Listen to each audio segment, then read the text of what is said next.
बड़े बंगले वाली रसोई में गरीब बहू का देसी खाना। चलो अच्छा है, हमारी बेटी की शादी एक अच्छे घराने में तय हो गई है, अब मुझे कोई चिंता नहीं है। तुमने बिल्कुल सही कहा, हमारी बेटी कितनी जल्दी बड़ी हो गई है, अब कुछ दिन बाद विदा होकर अपने ससुराल चली जाएगी। हाँ बिल्कुल, तब तो मुझे इसकी बहुत याद सताएगी। पता नहीं कैसी रीत है, हमें क्यों लड़कियों को इस तरह विदा करना पड़ता है।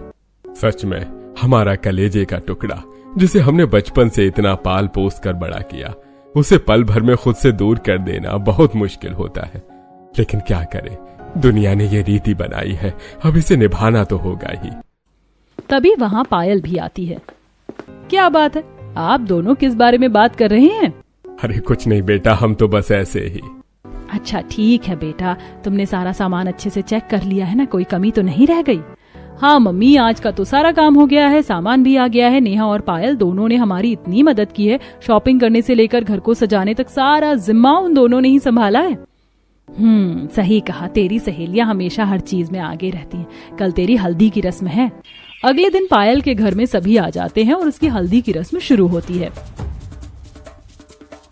और बताओ पायल मैडम जी, कैसा लग रहा है तुम्हें? अच्छा तो लग रहा है ना? और ये भी कोई पूछने वाली बात है, जब इतने अच्छे घर में रिश्ता हुआ है तो अच्छा तो लगेगा ही ना। अरे बड़े बंगले वाले घर में रिश्ता क्या हुआ, पायल के मन में तो लड्डू फूट रहे होंगे। ओ हाँ बिल्कुल सही कहा, अब तो पायल बड़े बंगले की मालकिन बन जाएगी और कहाँ हम छोटी झोपड़ी में रहने वाले लोग, फिर तो ये हमें बिल्कुल ही भूल जाएगी। अरे तुम दोनों भी ना कैसी पागलों वाली बातें कर रही हो, मैं भला तुम दोनों को कैसे भूल सकती हूँ? तुम दोनों तो मेरी किडनी हो, किडनी। वाह क्या गजब की बात कही, हम तेरी किडनी है, यानी हम तेरे दिल में नहीं बसते।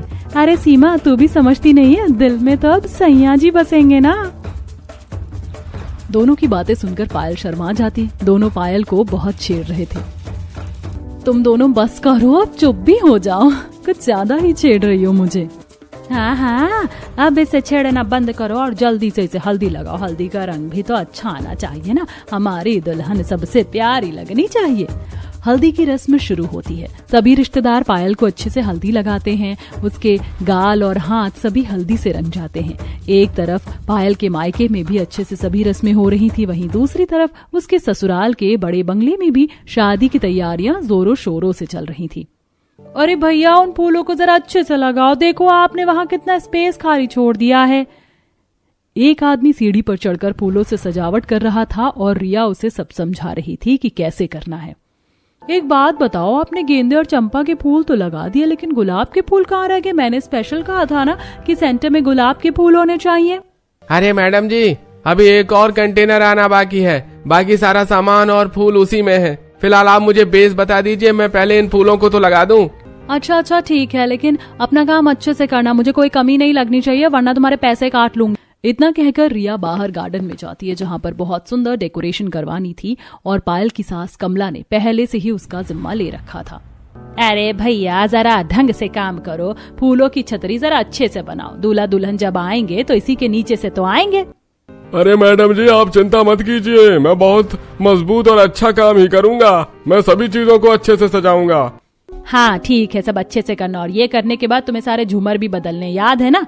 सारे महंगे वाले झूमर बदलकर उन्हें भी अच्छे से फिट करना है। अरे जी मैडम जी, मुझे सब याद है, मैं सब कर दूंगा। अच्छा मम्मी, यहाँ पर बाकी सब देख लेंगे, फिलहाल हमें गहने और कपड़े भी तो लेकर आने हैं। मेरी ड्रेस की उन्होंने फिटिंग भी कर दी होगी, मुझे तो बहुत एक्साइटमेंट हो रही है, जब मैं डिजाइनर ड्रेस पहनकर सबके सामने जाऊंगी तो कितना अच्छा लगेगा ना। हाँ, साथ ही हमें तुम्हारी भाभी के जो कपड़े सिलने के लिए दिए थे उन्हें भी तो लेकर आना है। और क्या तुमने सुनार से बात कर ली है? उसने सारे गहने तैयार कर दिए हैं ना? हाँ मम्मी, सब तैयार हो गया है, हमें बस जाकर लेकर आना है। दोनों सबसे पहले टेलर के पास जाती और वहाँ से कपड़े उठाने के बाद सुनार की दुकान पर जाकर वहाँ पर जितने भी गहने थे उन सबको लेकर घर आ जाती हैं। घर आने के बाद देखो मम्मी, ये सारे गहने कितने सुंदर हैं और हम दोनों की डिजाइनर ड्रेस भी कितनी अच्छी लग रही है। बिल्कुल सही कहा तूने, हम शादी में सबसे अच्छे लग रहे होंगे, ये सब पहनकर हम तो कमाल ही कर देंगे। अगले दिन पायल की मेहंदी की रस्म होती है और उसे मेहंदी लगती है। जीजा जी का नाम अच्छे से छुपाना ताकि खुद जीजा जी भी उसे ढूंढ ना सके। हाँ, इतनी आसानी से उन्हें नाम नहीं मिलना चाहिए।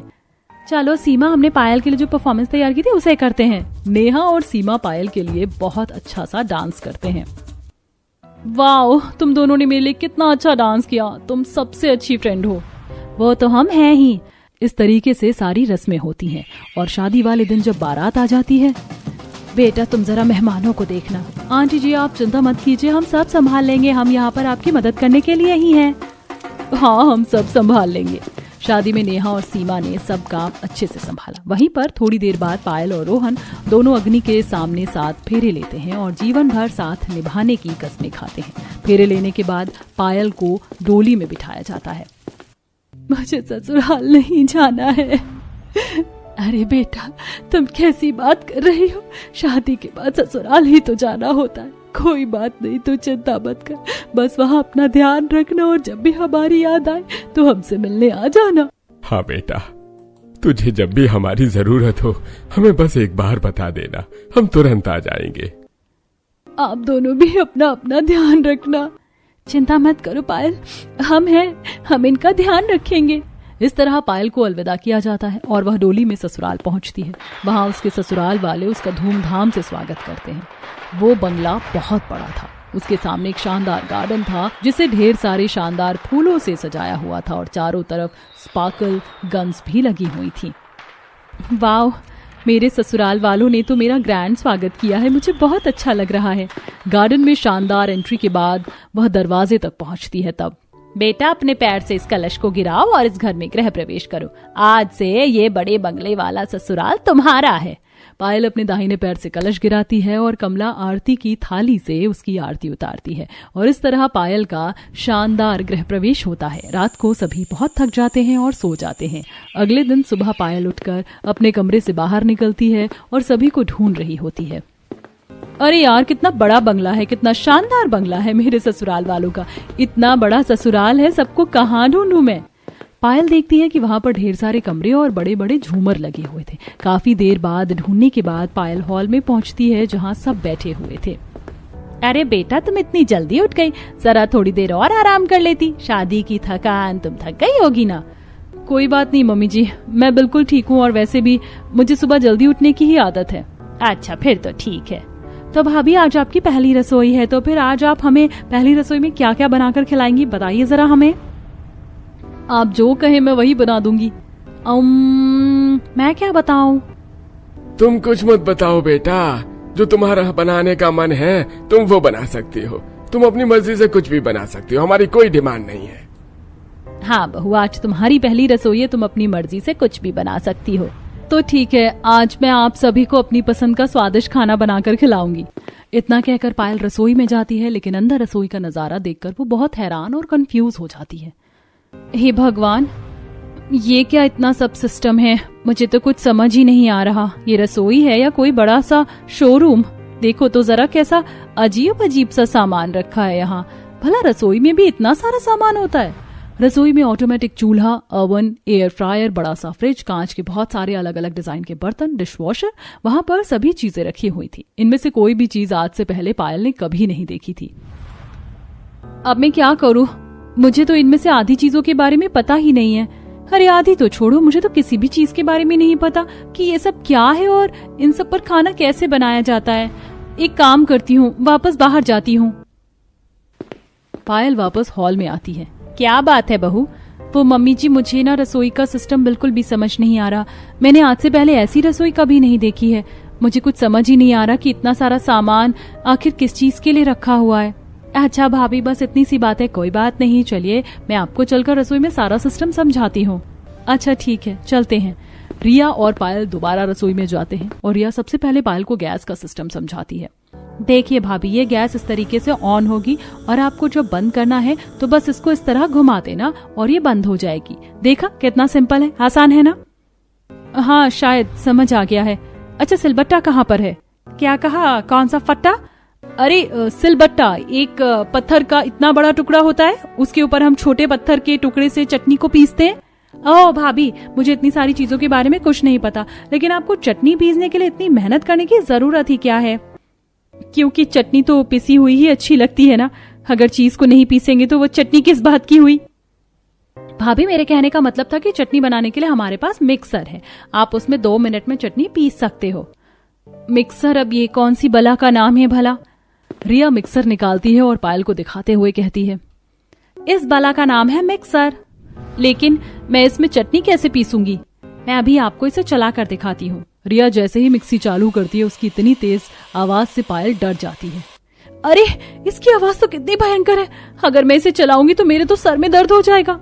कुछ नहीं होगा भाभी, अभी आपके लिए ये सब नया है इसलिए आपको ऐसा लग रहा है, लेकिन एक बार जब इन सब का इस्तेमाल करोगी ना तब आपको खुद ही इन सब की आदत हो जाएगी। उम्मीद है आपको सब अच्छे से समझ आ गया होगा, मैंने सब कुछ अच्छे से समझा दिया है। अब मैं चलती हूँ, अब आप अपना काम शुरू कर सकती हैं। इतना कहकर रिया वहाँ से चली जाती है। पायल कोशिश तो करती है लेकिन उसे उस रसोई के बारे में कुछ भी समझ नहीं आया था, इसीलिए वह दोबारा हॉल में जाती है। अब क्या हुआ भाभी, अब फिर से कोई परेशानी है क्या? हाँ बिल्कुल परेशानी ही परेशानी है, मुझे इस रसोई में कुछ भी समझ नहीं आ रहा है। मैं अपनी पहली रसोई बहुत अच्छे से करना चाहती हूँ और मैं चाहती हूँ कि मैं उसे देसी तरीके से ही करूँ।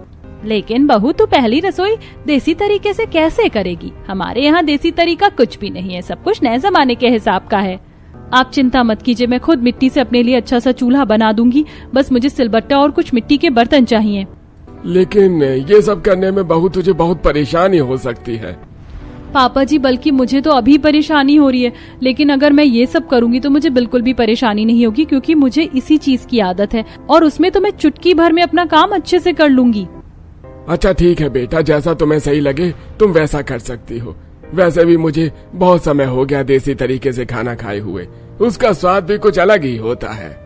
चलो ठीक है, अगर ऐसा ही है तो तुम एक काम करो, रोहन को लेकर बाजार चले जाओ और सारा सामान लेकर आ जाओ। पायल रोहन के साथ बाजार जाती है और वहाँ से तरह तरह के मिट्टी के बर्तन खरीदती है, जैसे मिट्टी का तवा, मिट्टी की हांडियां, मिट्टी के ग्लास, कटोरी, छोटे छोटे मटके, सब कुछ ही मिट्टी का ही होता है।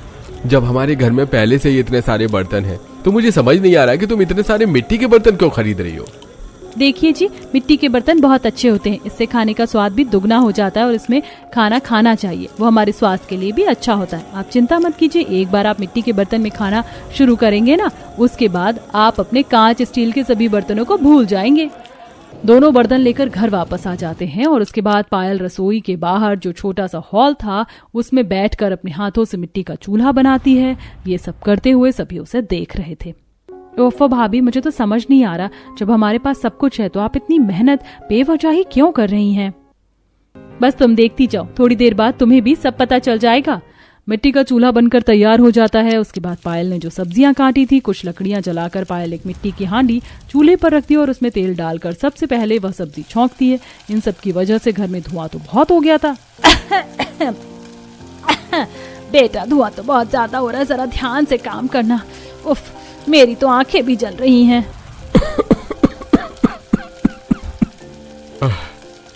अरे मुझे भी बहुत खांसी आ रही है। अरे मुझसे तो इतने धुएं में बैठा भी नहीं जा रहा है, मैं थोड़ी देर बाहर चला जाता हूँ। अरे वैसे भी मुझे अस्थमा है, मुझे परेशानी हो सकती है। हाँ बाबा, चलिए मैं भी चलता हूँ। अरे मुझे भी बहुत परेशानी हो रही है, आंखों में धुआं जा रहा है। सचमुच भाभी, मुझे समझ ही नहीं आ रहा आप इस धुएं के आगे बैठकर खाना कैसे बना रही हो। ओहो, मेरी आंखों से तो पानी बह रहा है। इतने धुएं से सभी बहुत परेशान हो जाते हैं। मुझे तो इन सब की आदत है, बचपन से मैंने ऐसे ही काम किया है, लेकिन अभी आप देखिए कैसे खाने का मजा आता है। सब्जी बनाने के बाद पहले पायल सिलबट्टे पर अच्छे से चटनी पीसती है और वहीं दूसरी मिट्टी के हांडी में खीर बनने के लिए डाल देती है। पहले दूध को अच्छे से उबालती है और उसमें चावल और चीनी मिलाकर उसे अच्छे से घोटने के लिए चलते चूल्हे पर छोड़ देती है। तब तक पायल आटा गूंथ लेती है और उसके बाद मिट्टी की कढ़ाई में तेल डालकर सबके लिए गर्मा गर्म पूड़ियाँ सेकती है। आप सब गर्मा गर्म खाना खाने बैठिए। वहीं बगल में सभी डाइनिंग टेबल पर बैठकर पूरी सब्जी, खीर और हलवे का भरपूर आनंद लेते हैं। ओहो, मजा आ गया भाई, कितना अच्छा खाना है, मजा ही आ गया। इस खाने का तो स्वाद दुगना हो गया है। हमने इतने समय से कभी ऐसा देसी खाना नहीं खाया, कभी बचपन में ही खाया था। इसे खाकर बचपन की याद आ गई और ऐसी बारीक पिसी हुई चटनी तो मैं कितने अरसे बाद खा रहा हूँ। सच में मुझे भी खाना बहुत स्वादिष्ट लग रहा है, इससे स्वादिष्ट खाना मैंने आज तक नहीं खाया। मानना पड़ेगा भाभी, आपकी देसी रसोई ने तो कमाल ही कर दिया। मुझे भी ये खाना बहुत स्वादिष्ट लग रहा है। हाँ, अब तो मैं भी चाहता हूँ कि तुम हर रोज अपनी इस देसी रसोई में खाना बनाओ। मुझे भी खाने का बहुत अलग और अच्छा स्वाद आ रहा है, सच में बहुत स्वादिष्ट है। सबको खाना बहुत पसंद आता है और इस तरह पायल इतने बड़े बंगले में अपनी छोटी देसी रसोई बना लेती है। अब वह हर रोज चूल्हे पर ही सबके लिए खाना बनाती थी, लेकिन एक दिन खाना बनाने में बहुत समय लग रहा था और आग थोड़ी तेज थी, जिसकी वजह से बहुत सारा धुआं खिड़की के बाहर जा रहा था। खिड़की खुली थी ताकि धुआं घर में ना फैले। आस पड़ोस के लोग ये देखते हैं और उनमें अफरा तफरी मच जाती है। अरे शांति बहन, देख जरा, कमला के घर से धुआं आ रहा है। मुझे तो लगता है कमला के बड़े बंगले में आग लग गई है। तो बिल्कुल सच कह रही है, हमें जल्दी से आग बुझाने वाले को बुलाना चाहिए। अरे कोई है, जरा उन्हें फोन करो, इनके घर में आग लग गई है, उन्हें बुलाओ। वहां पर खड़ा एक आदमी फायर ब्रिगेड को कॉल कर दो और जल्दी से फायर फाइटर्स वहां आते हैं और आग लगी है, हमें जल्दी कुछ करना होगा, दरवाजा खटखटाने का समय नहीं है, जल्दी से दरवाजा तोड़ना होगा। दरवाजा तोड़ने के बाद अपना पाइप लेकर सीधे घर के अंदर घुस जाते हैं और बिना कुछ सोचे समझे पूरे घर में पानी के पाइप से आग बुझाने लगते हैं, जिससे चूल्हा भी बंद हो जाता है, खाना खराब हो जाता है और साथ ही सभी गीले हो जाते हैं। अरे तुम लोग कौन हो, निकलो यहाँ से, हमारे ऊपर पानी क्यों डाला? अभी तो होली भी नहीं है। अरे आप यहाँ पर क्यों आए हैं? लेकिन जब अंदर जाकर वह नजारा देखते हैं तो उनके होश उड़ जाते हैं। अरे हमें खबर लगी थी कि आपके घर में आग लग गई है, इसीलिए हम आपकी जान बचाने के लिए यहाँ पर आ गए थे। अरे ऐसी झूठी अफवाह किसने फैलाई? सत्यानाश हो उसका। आग लगे मेरे दुश्मनों के, हमारे घर में क्यों लगेगी भला? हम तो घर में आराम से बैठकर खाना बना रहे थे। सच पता चलने के बाद फायर फाइटर्स वहां से चले जाते हैं। साथ ही जब अगल बगल की पड़ोसन उसके घर पर आकर देखती हैं तो उनके भी होश उड़ जाते हैं। इसका मतलब तुम्हारे इस बड़े बंगले में आग नहीं लगी थी, तुम बस घर में चूल्हा बनाकर खाना बना रही थी। लेकिन भला ऐसा कौन करता? देखो तो जरा, तुम्हारे इस बड़े बंगले की दीवारें कितनी खराब हो गई। अरे तुम क्या कोई आदिवासी के जमाने के हो जो इस तरह घर में चूल्हा बना रहे हो? पूरा घर का नक्शा ही खराब कर दिया, पूरे घर की शो खराब हो गई। अरे तो क्या हो गया, कम से कम हमें देसी खाना खाने को तो मिल रहा है। चूल्हे के खाने का स्वाद अलग ही होता है। अरे ऐसा भी क्या स्वाद लेना जिससे बंगले का नक्शा ही बिगड़ जाए? कहने को तो इतना बड़ा बंगला, और क्या तुम्हारे पास एक सिलेंडर खरीदने तक के पैसे नहीं है क्या, जो तुम पुराने जमाने की तरह मिट्टी के चूल्हे पर खाना बना रही हो? सही कहा, कैसे आदि मानवों जैसी सोच है इनकी। अरे अगर आदिवासियों के पास भी इतनी सुविधा हो तो वो भी चूल्हे पर खाना नहीं बनाएंगे। दोनों पड़ोसन उनका मजाक बनाकर वहाँ से चली जाती हैं। इन्हें और कोई काम नहीं है, बस दूसरों पर बातें मारनी ही आती हैं। कोई बात नहीं, इन्हें छोड़ो, हम सब कपड़े बदल लेते हैं, सब भीग गए हैं। हाँ, और मैंने इतनी मेहनत से इतना अच्छा खाना बनाया था, सब खराब हो गया। कोई बात नहीं बहू, तू चिंता मत कर, आज हम बाहर से खाना मंगवा लेंगे। इस तरह दिन गुजर रहे थे और पायल अपनी देसी रसोई में ही खाना बनाती थी। उसने देसी रसोई में कुछ चीजें भी ऐड की थी। एक दिन बहू घर पर दूध से मक्खन निकालती और सबको खाने के साथ परोसती है।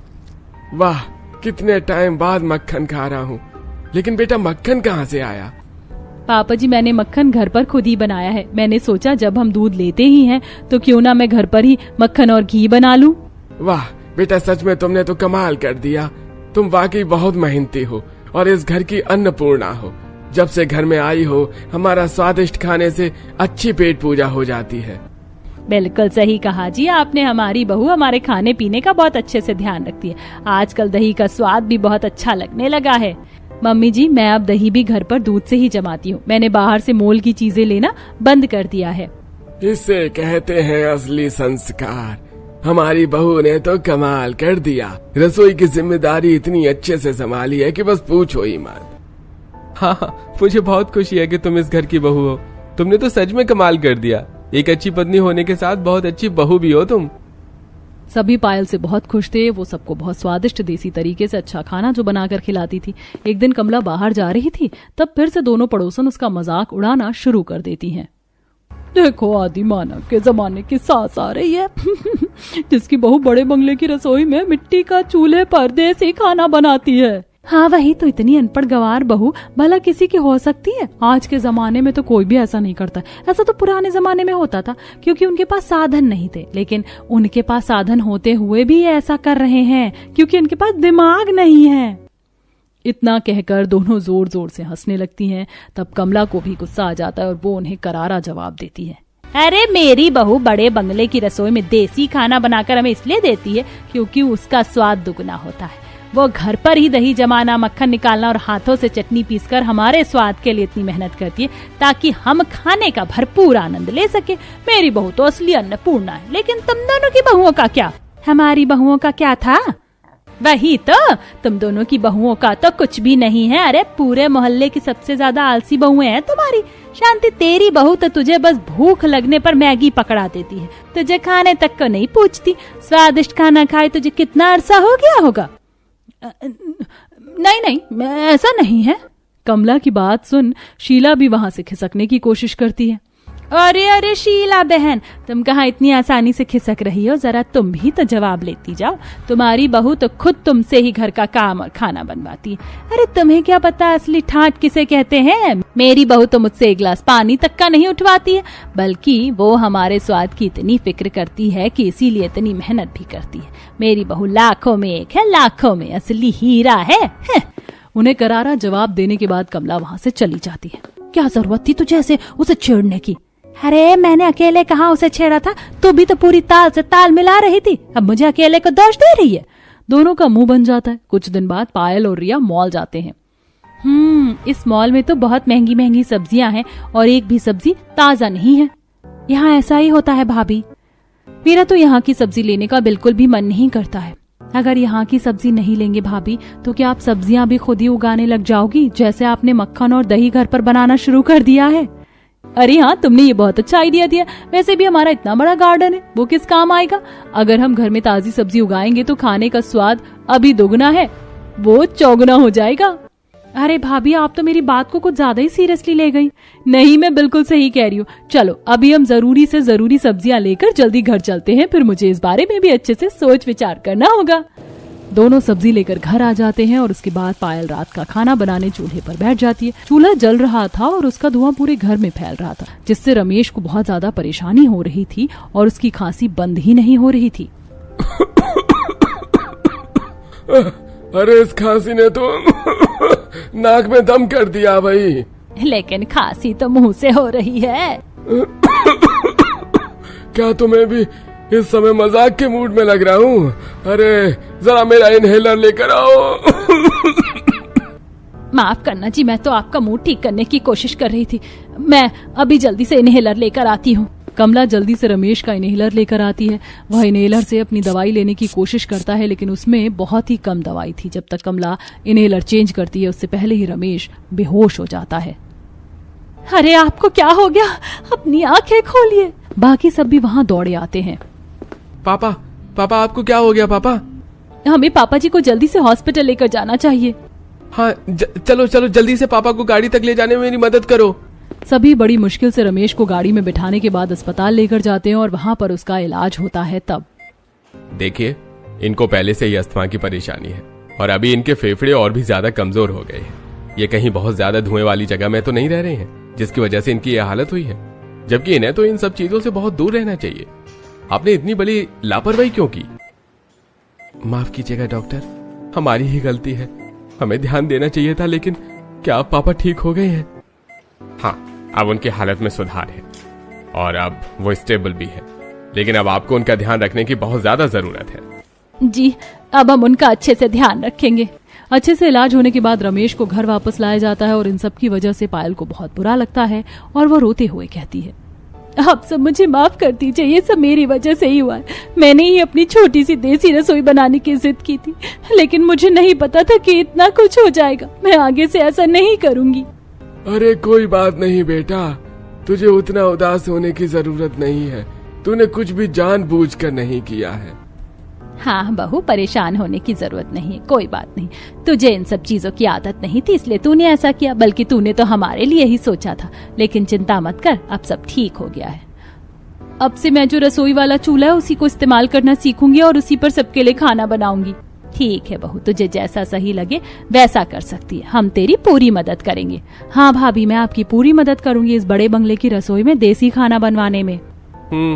अगर ऐसा है तो मेरी कोई मदद की जरूरत है तो तुम मुझे बता सकती हो, मैं भी तुम्हारी पूरी मदद करूंगा।